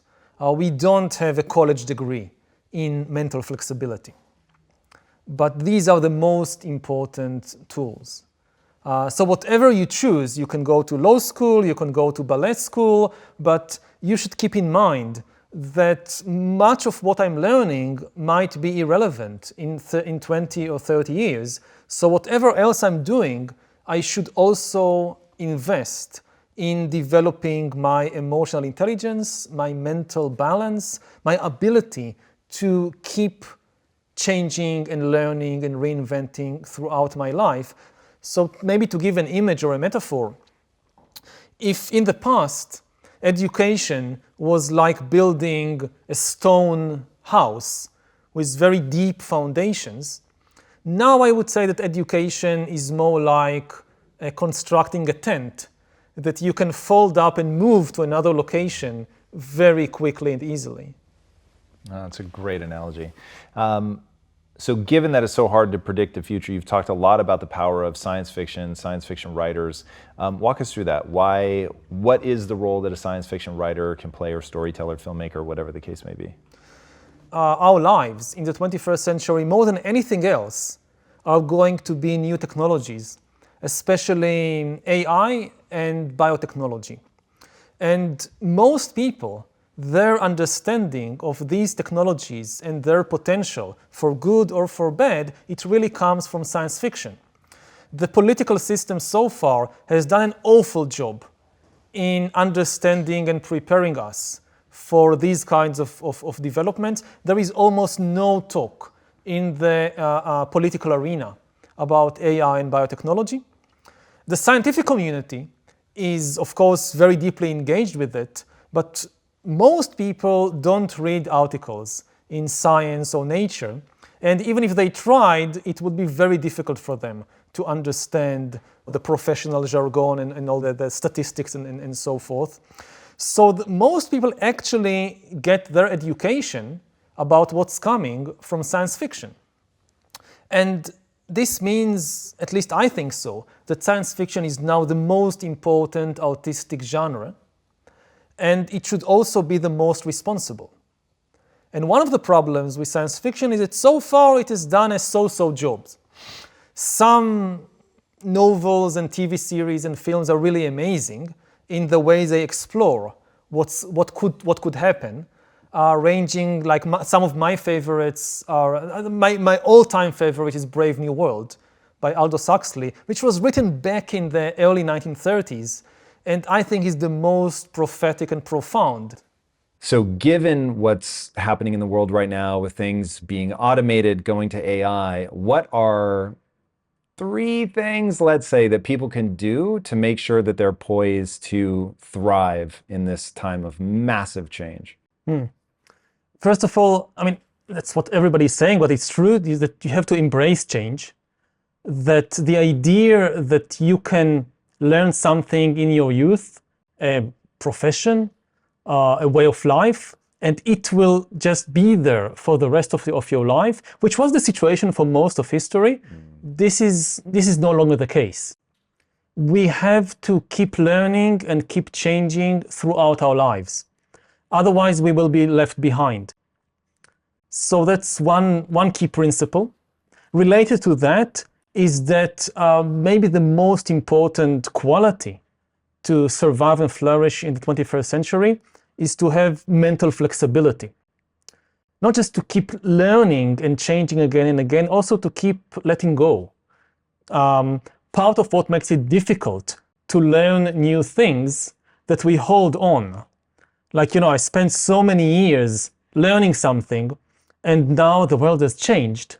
And I just don't want to let go. And letting go, maybe I'll give an example of how deep it goes. Like, it's not just what you learned in college or what you learned in kindergarten. It's even what you learned as a baby, as a toddler, like learning how to see or learning how to walk. And what does that mean? I have to relearn how to see and walk. Well, as virtual reality improves, and with all the talk of the metaverse and so forth that we'll discuss later on, increasingly, it's likely that there will be many more activities shifting from the physical, biological world that we know into a new reality, a virtual reality, which has different physical and biological laws. Even the laws of physics there are different. So whether you want to interact socially there, or maybe you have a job in virtual reality, in the metaverse, or maybe you design, you have a new job designing fashion, designing shirts for virtual reality because people want to look good there. You need to forget how physics and light and gravity works here because it works in a different way in that reality. So just, what does it mean? Like, I'm now 46. Let's say I have a new job designing fashion for the metaverse. How can I, at age 46, kind of forget what it means to see and learn from scratch how to see things? Are you optimistic that adults can do that?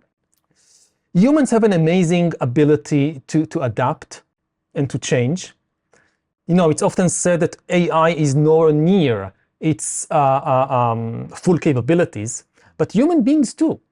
Nowhere near their full capabilities. We really have no idea what we can still do, what our mind can still do. If you think about jobs again, so the biggest change in the job market of the 20th century, looking at the previous century, it didn't come from any technological invention.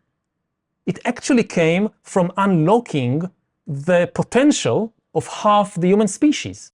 Women, which were barred from so many jobs because people thought they were incapable of doing that and they didn't have the education and training and so forth. And the feminist revolution and the changes in gender relations just completely changed the job market. And you didn't need to genetically engineer women's DNA or to kind of connect them to some new device. No, the potential to be presidents, to be judges, to be journalists, to be scientists was always there, but it wasn't tapped. And it's to a large extent, I hope we'll see something similar in the 21st century, that yes, we have all these new challenges, but we also have this amazing untapped potential within us. But this links to the third thing, which is we can't do it alone. Like placing Humans can't do it alone, or individuals can't do it alone? Individuals can't do it alone. Like placing all the responsibility on individuals. The world is changing. Now it's your job to adapt, to change yourself, to learn. It doesn't work like that. It's too much for an individual to do just by themselves. Will require organizations, governments to step in to make sure that people are not left behind. You know, just retraining people.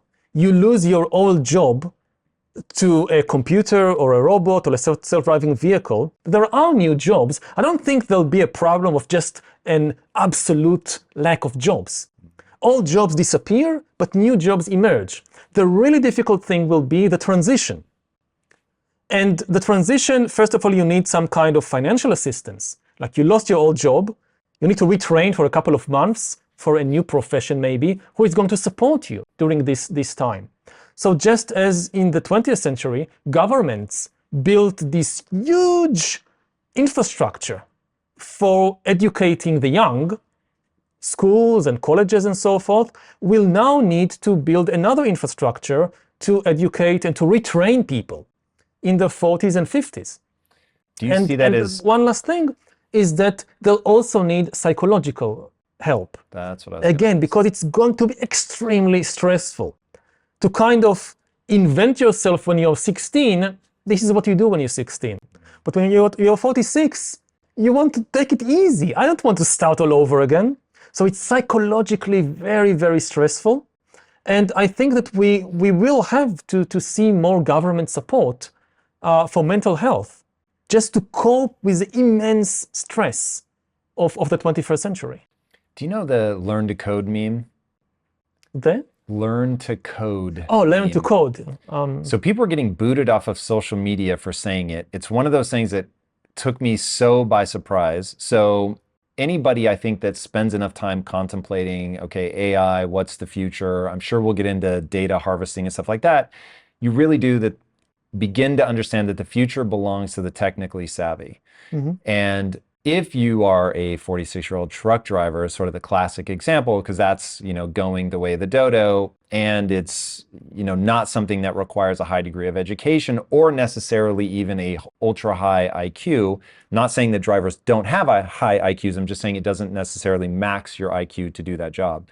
And so when people say, okay, if the future belongs to the technically savvy, we know drivers are going to, be without that job, then they should learn to code to get a new job. And my instinct was, yes, that's absolutely true. And I came to that debate super late. And so by the time I got there, people were already getting banned off social media for saying it. And I was like, wait, what? So going back, I couldn't understand why telling the individual that you're going to be a participant in this. I'm not opposed to, I think it's a great idea for governments to create a safety net. I think it's a bad idea for governments to drag you across the finish line. And I think that ends in tyranny every time. So where do you see, because it will be hard and there will be people left behind, I don't see any way around that. And nature, so curious to see if you agree with this, nature does not care. Nature will leave you behind in a heartbeat. Mother Nature is more than happy to obliterate people, watch an entire generation get eaten by a change, doesn't care. Mm-hmm. So how do we, without incapacitating the people that have to relearn and do this very difficult thing, how do we encourage them to move forward without either abandoning them on one side or dragging them forward on the other? Mm-hmm. Well, first of all, I have to say that I'm not sure that coding is such a safe job. Because coding too could be automated. Maybe, automated. You will also need a lot of therapists We'll need community organizers. We'll even need philosophers, because a lot of these new questions, they actually, suddenly the big tech companies need people who understand deep philosophical questions because they become technical questions. You need a lot of people in the taking care of other people. You know, it's, in a way, it's easier to automate the job of a coder than the job of a nurse. Like, coding is, in the end, it's just data, it's just information coming in and out.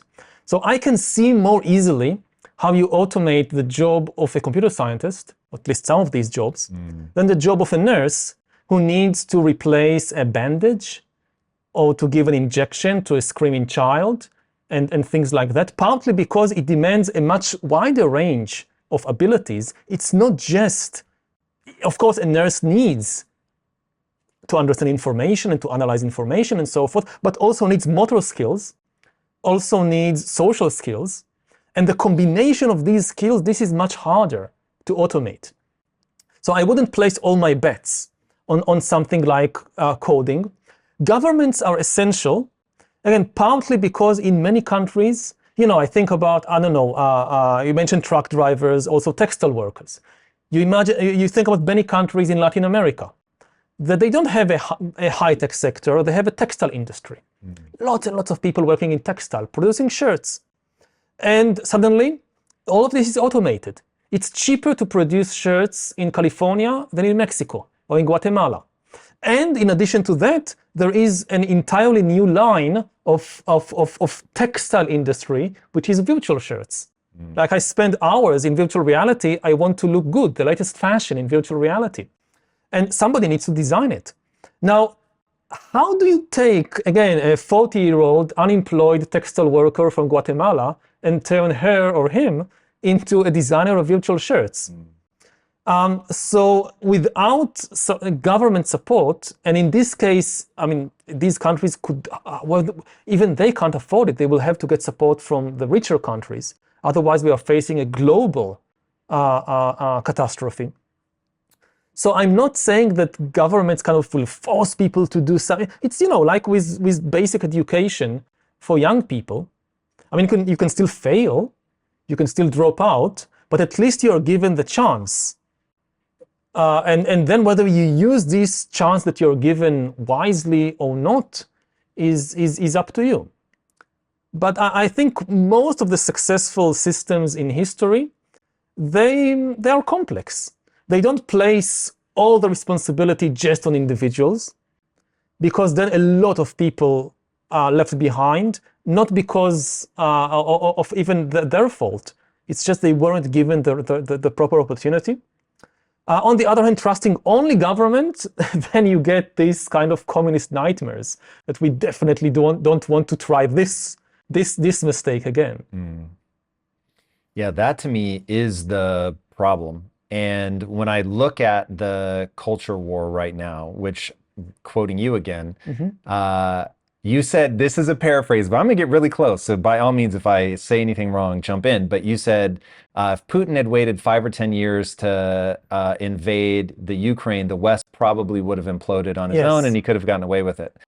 And I was like, too impatient. Wow, that is, it feels terrifyingly accurate. So the way that the West is tearing itself apart right now, I find deeply distressing.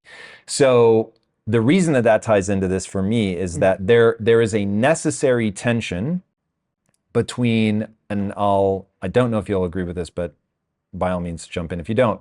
There's a necessary tension between the left and the right. And I think the left and the right are evolution's solution to you. If you're a social creature, you want to try to help everybody. But as you try to help everybody, there's the freeloader problem. And so you get people that will take advantage of the system. So you need people on the other side that demand personal responsibility. But if you only have personal responsibility, that will also lead to tyranny. So you have tyranny on both sides. And so what you need is the tension in the middle. But you can't have the tension if each side thinks that the tension is the problem. If they're both trying to be right and they're trying to silence the other side. That feels like the core problem of the West, is that we no longer realize, oh, it's good that not everybody's on my side, whatever side you're on. Because if everybody were on my side, we wouldn't have the tension, we'll have tyranny. Yeah. Is that how you see it, or is there something more nuanced? No, I think the good thing about democracy is that you have multiple voices and you don't see the other people as as your enemies. You can think that they are mistaken, you can even think that they are stupid, but they're not evil, they're not your enemies. Once people in a democracy start seeing their political rivals as their enemies and as people who are trying to destroy their way of life, democracy just cannot survive in this situation. You can have a civil war, you can have a dictatorship, but you cannot have a democracy because, you know, if Americans think that the other side, the other Americans, are their enemies out to destroy them, then they will do anything to win the elections because this is now like a war, and they have no incentive to accept the result if they lose. And that's the biggest danger, I think, that not just the United States, but many countries in the West are facing, that increasingly people are seeing their neighbors, the people in the other state, in the other town, as their enemies. It's not so clear why this is happening, because actually the ideological differences today are much smaller than they were 50 years ago or 100 years ago. Before you finish that, can I set something up? I'd never heard anybody talk about this before. I know where you're going. Okay. So you said this is all you. I thought this was so brilliant and gave me a way to understand what's happening. You said in the 20th century, there were three big ways of viewing the world. You had fascism, you had communism, and you had liberalism. Yes. Explain the three, because the punchline is where you're going now, which is why didn't people go with liberalism? But please explain the three, and then we can get into why liberalism is breaking down, because I actually don't understand why. Well, that's a lot to explain in brief, but basically fascism says that the state and the nation are the only thing that matters. Nationalism in itself is a force for good. Nationalism, when it's understood correctly, it means simply that you love the other people in your nation and you're willing to make some sacrifices for them, for instance, to pay taxes so that they get good healthcare. When it's good, nationalism is about love, not about hating foreigners or minorities. Fascism is when somebody says that the nation is the only thing that matters.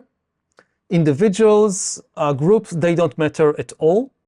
Everything should serve the needs of the nation, of the state. The truth is whatever helps the nation.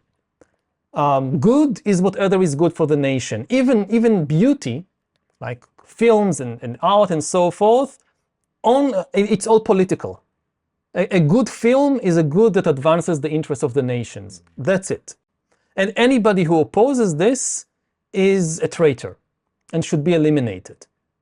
This is kind of the basic worldview of fascism. You know, the symbol of fascism is that the word fascism, it comes from Latin, for fasci. That is, it's a kind of bundle of reeds or bundle of small kind of twigs, which is very strange. I mean, why is the symbol of one of the most evil and ferocious movements in history a bundle of twigs? What's the sense there? And the idea is that each twig by itself is nothing. It's easy to break it, it's nothing. But you take a lot of twigs together, you can't break them. So that's the message of fascism, that you're nothing in yourself as an individual, but the group as a whole, it's the only thing that matters. And then communism is actually a variation on that. It also has no regard for the individual. It thinks more in terms of class. It's not so much the nation which is in the center, it's the class to which you belong, which is at the center. And the hero of communism is not the nation, it's the working class. But again, to make a very long story short, it's the same idea. This is why also you see that Nazi Germany and the Soviet Union, they constantly copy each other. Because at the basic level, there is the same idea that individual human beings count for nothing, and it's only the interests of the collective which are important.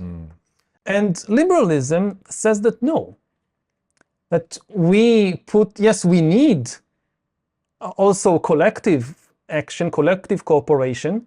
Again, to build a healthcare system, to build an education system, people need to cooperate.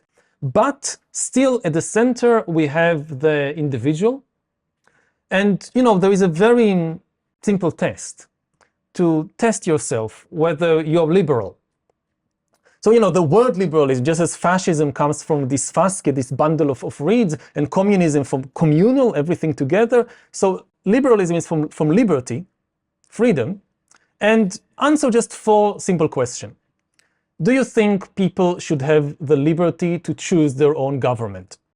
Do you think people should have the liberty to choose their own religion? Do you think people should have the liberty to choose their own profession? And do you think people should have the liberty to choose their own spouse? If you answer yes to all 4 questions, congratulations, you're a liberal. And again, it sounds like, but who will object? But for most of history, most people objected. Like, you had the American Revolution against the King of England. And the whole idea of monarchy is that people don't have the liberty to choose their own government. There is a king appointed by God or whatever, and this is the government. And similarly in the Soviet Union or in Nazi Germany, people don't get to choose the government and to replace the government. Similarly, if you think about profession, so in a communist society, you don't get to choose your profession. The Communist Party tells you that you now go to the farm to raise cabbages, and he now goes to the factory to produce cars. And we tell you how many cabbages to produce, or what kind of cars to produce.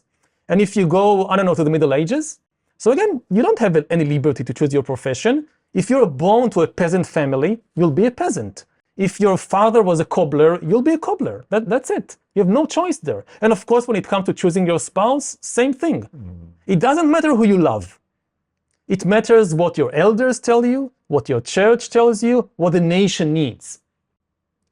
And today, in the big ideological war of the 20th century, liberalism came on top. And when I said earlier that actually the ideological differences that I see today in the United States or in the West as a whole, in the world as a whole, are much smaller than 50 years ago or 100 years ago, because almost all people are liberal. Even the conservatives who think liberal, this is terrible, I hate these liberals, they are liberal. In the long-term historical sense. So of course we know these hot button issues like abortion, like gun control, and these things, and there you have arguments. But underneath it all, there is much deeper and more widespread ideological agreement than anything we have seen 50 years ago or 100 years ago. Even, these kind of hot button subjects like abortion, like gay marriage, they're actually the aftershocks of the Big Bang of the 1960s, of the sexual revolution. The really big argument about these issues were in the 1960s. The gap there was much, much bigger. And in the end, almost everybody accepted the liberal position. In the 1950s, universities could expel students from university if they had sex before marriage. Whoa. This was sex before marriage. This is... And who wants to go back there? I mean, a divorce was was unthinkable. Marriage between a white person and a black person was legally prohibited. So crazy. And this was, 50, 60 years ago. So I'm not saying that there are no ideological differences remaining, or that there are no kind of debates. But if people could step back and look at the long-term view, they will be amazed how close actually Republicans and Democrats in the US are.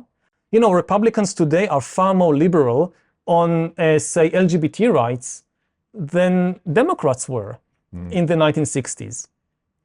So, and another, I think people should ask themselves, okay, we have these remaining disagreements. Is it a good enough reason to destroy the American Republic over that? to destroy basically Western civilization over that. So, you think about the American Civil War, and people today, some people say, okay, we are approaching another civil war. Imagine a high school student in 100 years having to write a test about American history, and they get two questions. What was the first civil war about? That's easy, slavery. What was the second civil war about? Is there anything as clear, as salient that you can? It was about that. It was about gun control. It was about whether transgender people can go to the same toilet or not. What was it about? And I think that the tragedy of what's happening now in the US and in much of the West is that, again, the ideological differences are small on the ground, but they are very big in people's imagination. People have fantasies about what the other side is planning to do, which are completely divorced from reality. In the 20th century, you didn't need to fantasize what these communists want to do. They told you. That you listen to somebody like Lenin or Stalin, they tell you, we want to completely abolish private property. It's not a fantasy in the minds of some liberals that this is what the communists want to do. The same thing with the fascists. You just need to listen to Hitler. He literally detailed everything he wanted to do. I'm going to do this and this, and the Jews are a problem, and we're going to do this. I was like, what? I could not believe he published all of that before he rose to power. It was insane. It was in the open. And now much of the kind of gap is mostly in the imagination of people. And the tragedy is that in history, you can get terrible, terrible wars. I'm not saying everything that I said now is not like it's not going to be a civil war. It's not going to be civil strife in the... No. The tragedy of history is that very often you get terrible things happening without any good reason at all. That afterwards, when you look back, you ask, what was this all about? Like you think about the wars of religion in Europe in the 16th and 17th century, which, by the way, was part of the reason that people fled Europe to come to the United States. And Protestants and Catholics killing each other by the millions. Like a third of the population of Germany died in the 30 Years' War between Protestants and Catholics. A third of the population. And you look back today, even as a Protestant or a Catholic, and you ask yourself, what was this about? And it's completely incomprehensible. To the people back then, it looked like the most important things in the world. Like whether you believe in this theological view or that theological view, whether you do the Mass with this ritual or with like a very big issue, whether you give the ordinary Christians during Mass only the holy bread or also the wine. And you look back at it, are you going to have a big war over that? Yes, they did have a very, very big war over that. And also people sometimes have big wars over fantasies in their minds. We have now just an example, with the Russian invasion of Ukraine. So Putin had all these fantasies in his mind. For instance, that NATO is threatening Russia. Very simple question. Name the country which was about to invade Russia in 2022. But the Germans were about to invade Russia. Have you been to Germany lately? Do you think these people, what they want to do in life is go and invade Russia? Do you think the French want to invade Russia? Napoleon will come out of his grave and lead the Grand Armée again to Moscow? This is complete fantasy. But fantasies often shape history and cause people to do, terrible things. If you want to learn more about this topic, check out this interview. Well, we've got building blocks and they're interesting. Like our cars will soon drive ourselves and our Amazon delivery trucks will just come without people and they'll be running on electricity. Just enjoy what's about to happen and embrace it. So if you can afford to, invest in it. If not, be curious.